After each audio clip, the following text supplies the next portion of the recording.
यहाँ पर मरीज सबके परेशानी भ रहा है, अहाँ सबके इनकरो सबके परेशानी देखे के चाहिए ना। कैसे देखने दे, हम लोग को परेशानी सब लोग देखिए नहीं रहे, तो हम लोग कैसे देखें? आप लोगों से कोई अधिकारी बात करने नहीं आए? अभी तक कोई अधिकारी से बात नहीं हुई है, क्योंकि अभी 13वां दिन 14वां दिन हड़ताल का चल रहा है। अब तक कोनो पदाधिकारी नहीं उतरे हैं। लेकिन हम लोग 18 साल से हम आशा कार्यकर्ता में हम अति कर रहे हैं, 18 साल से जूझ रहे हैं। जो कि 12 बजे रात में हम लोग पेशेंट जाती है उठाने के लिए, तो 12 बजे रात में, कभी 2 बजे रात में, कभी 1 बजे रात में हम अपनी जान को खेल करके 300 रुपया के चलते हम पेशेंट को लेकर के यहाँ तक हॉस्पिटल तक पहुँचते हैं, जो कि अपना देख का कोई ठिकाना नहीं रहता है। और घर का आदमी कहते हैं कि जो कितना दरमाहा मिल रहा है कि जितने बजे रात में उठ करके आप लोग चले जाते हैं, उसका कोई निर्णय करती है। जब रास्ते में हम लोग 12 बजे रात में उठ करके आते हैं और 12 बजे रात में हम लोगों को जो कुछ कर देगा, तो उसका जवाबदेही कौन होगा? जब सरकार कहती है कि जब आशा कार्यकर्ता को जब मर जाएगी उसके बाद 4 लाख रुपया मिलेगा, उसके बच्चा को तो पढ़ाने लिखाने के लिए पीने के लिए तो अभी दे नहीं रहे हैं, और मर जाने के लिए 4 लाख रुपया क्या अपना मोदी सर गया नीतीश सर का अपना शराब करने के लिए वो हमको देंगे। इसलिए आप बोलिए। बोल रहे हैं ना, मरने के बाद तो जनरल को मिलता है 4 लाख रुपया, आशा को क्या मिलेगा? डायरी में मिलना चाहिए, कुछ मिलना चाहिए ना, हम लोग को पेमेंट मिलना चाहिए। इतना काम करते हैं हम लोग, उत्साह राशि मिलता है वो भी काट दिया जाता है। उसमें बहुत नियम कानून है, जिसके पास जाएगा वो अपना कानून दिखाएगा, काम कोई नहीं देता है। इसीलिए हम लोग को प्रोत्साहन राशि नहीं चाहिए, मानदेय चाहिए। एक काम पर बहाली किया था, 100 काम करवा रही है सरकार। 4 लाख रुपया रिटायरी में पर तो फ्री कोई काम करता है? पब्लिक का भी फ्री करने को चाहिए, सरकार का भी फ्री करने को चाहिए। सरकार को पैसा नहीं है तो हम लोग से मतलब हटा दे, नहीं काम करवाएगा तो मजदूरी दे। कोई मजदूर फ्री में काम करता है, हम लोग को घोषित करे, नहीं तो सरकारी कर्मचारी घोषित करे, नहीं तो संस्था क्यों हटा दे? ना अपना जब खुद कमा के हम लोग खाएंगे, घर वाला कमा के खिलाएगा, तो पब्लिक का नौकर नहीं है ना, सरकार का नौकर नहीं है, कमाने के लिए आए हैं। तो हम लोग को मजदूरी दे, ना तो हटा दे। सरकारी कर्मचारी घोषित करे, कैपेसिटी है तो नहीं करे सरकार, हो गया। नहीं, जो काम करेगा उसका हम लोग को दे। हाँ बोलिए। अगर मान लेते हैं कि आशा बहन सब जो इतना मेहनत करके गांव घर में घूम करके महिला सबके साथ समझौता करती है कि बच्चा को कैसे रखना है, पे गर्भवती है तो उसको कैसे रहना है, तो सुशासन के सरकार है ना। सुशासन बाबू से न पूछिए कि बिहार में आप क्या क्या करवा रहे हैं। महिला पर अत्याचार, लड़की पर अत्याचार, ब्लॉक में हॉस्पिटल में 2 टैबलेट छोड़ करके और इलाज होता है क्या?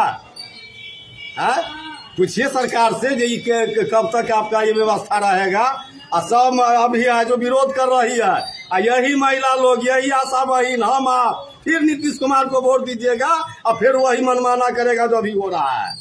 इसको तो उखाड़ करके फेंके, संकल्प करे कि हमको सरकार अगर हमारा मांग पूरा नहीं करती है तो हम सरकार को बात में झांसा में नहीं लाएंगे। और विशेष हम क्या कहे भाई।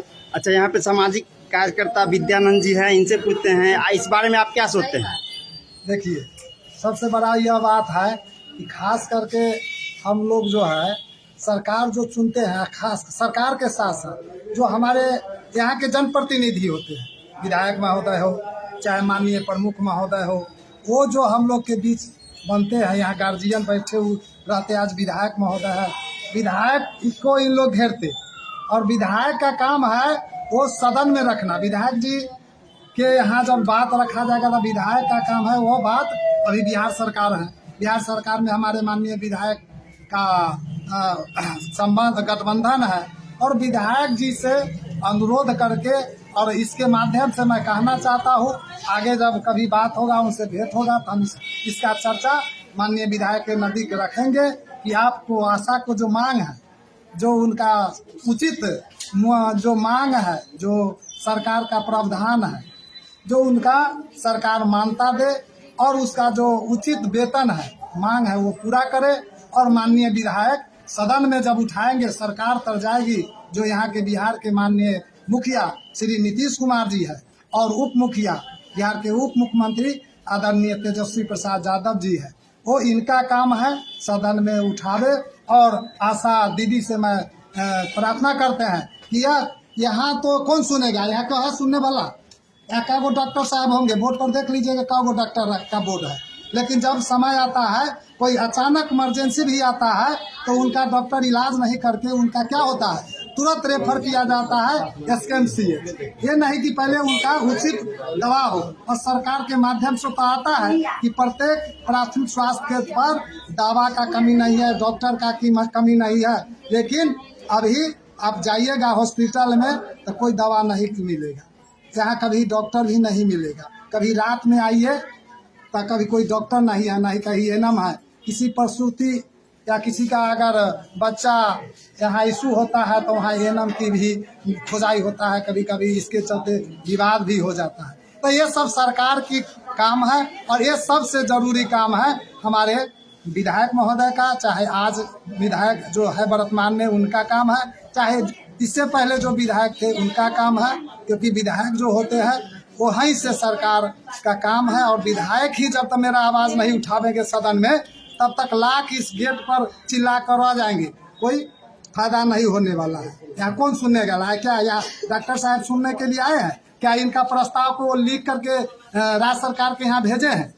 विद्यानंद जी, समस्या है एक बात जी, देखिए आशा दीदी का मांग जायज है, ये कहीं से काटने वाला नहीं, काटने वाला नहीं। लेकिन ये जो समस्या है मरीजों को, ये जो बहुत दूर दूर से ये महिला सब आई हुई है, इनको दिक्कत हो रहा है, इसका समाधान कैसे होगा? समाधान के लिए इनका समस्या है ये लोग जो मांग कर रहे हैं, ये तो सरकार का देखना चाहिए ना। दूर दराज से पब्लिक आते हैं 10-10 किलोमीटर से और वापस चले जाते हैं। कई दिनों से हड़ताल चल रहा है, ये निंदनीय है। इसको तो माननीय मुख्यमंत्री नीतीश कुमार जी को सोचना चाहिए और डिप्टी CM तेजस्वी जी को सोचना चाहिए ना। कहाँ से आया? हम मोहम्मदपुर सूरा पंचायत वार्ड संख्या 12 से हैं, मुंशी सोनी मेरा नाम है। मैं इसलिए कहता हूँ कि ये जो हड़ताल कई दिनों से चल रहा है ये निंदनीय है। दूर दराज से सभी पब्लिक देख रहे हैं कितना परेशानी में है और इनको मांग करना है तो समाधान न्यायालय में धरना प्रदर्शन बना हुआ है। जिला में जाकर के स्वास्थ्य विभाग को जाकर के वहाँ बड़े पदाधिकारी से लोग मांग करे, वहाँ घेरे धरना दे तो अच्छी है।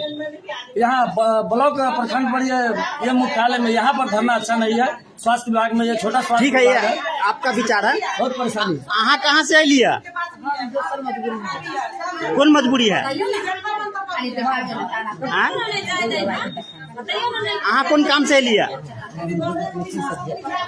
बेटी यहाँ पर इलाज करावे आल है? अच्छा अच्छा। और अहाँ सबके कोनो काम है? बोली ना।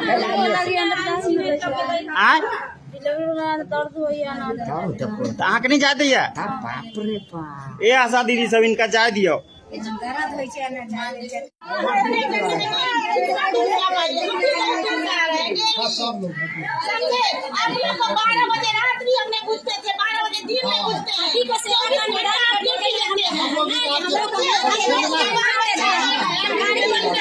क्या मांग है आपकी? हम लोग को 9 सूत्री मांग है। समझे, हम लोग 12 तारीख से अनिश्चितकालीन धरना पर हैं। अभी तक में हम लोग को बात सरकार कुछ नहीं सुनी है, तो नहीं सुनेंगे ना तो अब हम लोग ना बहुत आक्रोशित हो जाएंगे। इसलिए कि अभी इमरजेंसी और डिलीवरी नहीं रोक रहे हैं ना, अब हर चीज हम लोग रोकेंगे। इसलिए कि हम लोग भी ना 1000 में दम नहीं, 10,000 से कम नहीं। हम लोग भी ना बहुत अब आक्रोशित हो गए। आज 18 साल से नीतीश जी हम लोग को या तेजस्वी जी जब हम लोग को अति होने वाले थे तो बोले थे क्या आशा को सबसे पहले हम अस्थायी करेंगे। जब हम लोग को नहीं किए हैं तो हम लोग बहुत अब आक्रोशित में आके सबसे पहले हम लोग का सरकारी कर्मचारी घोषित करे, फिर उसके बाद नित्य जो सरकारी कर्मचारी का वेतन है वो हमको दे। 10,000 5,000 हम क्यों मांगने जाए? हम ये मांग ही नहीं करेंगे 10,000 हो या 5,000 हो।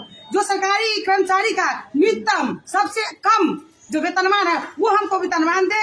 और हम लोग जब बुढ़ापा का चादर होता है उसका वृद्धा पेंशन हम लोग को पेंशन दे। और उसके बाद हमारा 9 सूत्री ये जो मांग है इसमें से इसके बाद और भी है 2-3 के बाद 5 और भी है साहब, वो अपना वो पूरा करे। नहीं, हम लोग कोरोना में भी जब ना गांव में घूम के अति किए, एक ऑटो नहीं चलता था, हम लोग पैदल जा के हर कोरोना वाला आदमी को देखे कहाँ से कौन आ रहा है उसको सर्वे कीजिएगा। क्या आशा दीदी का नहीं था दे? वो भी ना इंसान थी ना, वो भी कोई इंसान के लिए बच्चे है ना। हमको पोषण हमको बाल बच्चा नहीं है, इसीलिए सरकार को करना होगा। या तो हम लोग इस हॉस्पिटल में मरेंगे, मगर अब हम लोग हड़ताल नहीं तोड़ेंगे जब तक मेरी मांग पूरी नहीं होगी। हम लोग को मांग पूरी होगी। वो जो चाहते हैं कि इन धनुष या टीकाकरण हम चुरा के छुपा के या आंगनबाड़ी से या किसी से करवा लेंगे, जीविका दीदी से, ये तो भूल बतिया रहे हैं, ये भूल बतिया रहे हैं। मेरी आशा दीदी जो मर रही है उसके लिए क्या वो सोच रहे हैं? रिटायर्ड होगी 60 साल के बाद, मेरा रिटायर क्या है? जब हम लोग को ना कोई स्थायी नहीं है तब रिटायर क्यों होंगे? हम जब तक मेरा आँख घोट चल रहा है तब तक हम लोग काम करेंगे, नहीं तो मेरा 65 साल उम्र दे, उसके बाद हम रिटायर होंगे तो मेरा कुछ पैसा दे, मेरा कोरोना वाला बाकी पैसा है वो दे, नहीं तो सरकार को हम लोग 24 में कुर्सी से उतार देंगे। 2024 में हम लोग कुर्सी से उतारेंगे उनको और चप्पल की माला पास से स्वागत करेंगे। हम ही लोग से वो लोग उज्जते हैं। जब तक मान देंगे नहीं, तब तक कोई काम नहीं।